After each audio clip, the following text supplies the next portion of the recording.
hello friends सबके जुहार जय माँ समले तो इटा थी आज दुपहर भिडियो आउ इने आज खाबार थी बनीचे फेर थरे आलू भजा आउ इटा करला भजा अलगा है तार भेंडी आ टमाटर खटा आउ दाल एक्चुअली खटा जेनता भी रंधा तो खटा टे गले भात खाबार मजा ही अलगा थी आउ तार देख एक सेम जिनिस फेर मोर भाई ने भात खाऊे आउ सांगे कार्टून भी देखुचे तो इने इवनिंग टाइम टी मुई पहुँची जाइए सेलून दुकान कांजी कि मते बाल कटाबार थी आ इने भीड़ दिसन बेले मुई लाइन लगे थी आ इने निका देख मोर जोर छाड़ा बेले गोटे आंटा काँ है जे फुली जाइए जे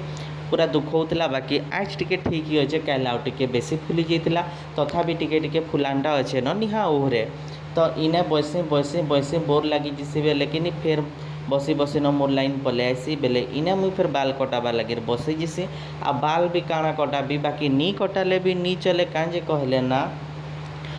मोर बाल तो जेन हिसाब से झड़ुचे जे काଣା कहबी बाकी बालटा नी कटाले भी टिके भल नी दिसे हेथर लगी टिके टिके कटासी सामना दिटा तो पूरा टाकलू ही हो गली न तो इने मोर लाइन पले आसी बेले मुई बसी जीसी कटाबार लगी फिर से दिख से टिके आसी बेले मुई टिके जाकर वीडियो बने पकासी तार पर देख इने कटाला लगी बाल दिशुचे बिल्कुल भी नी दिसबार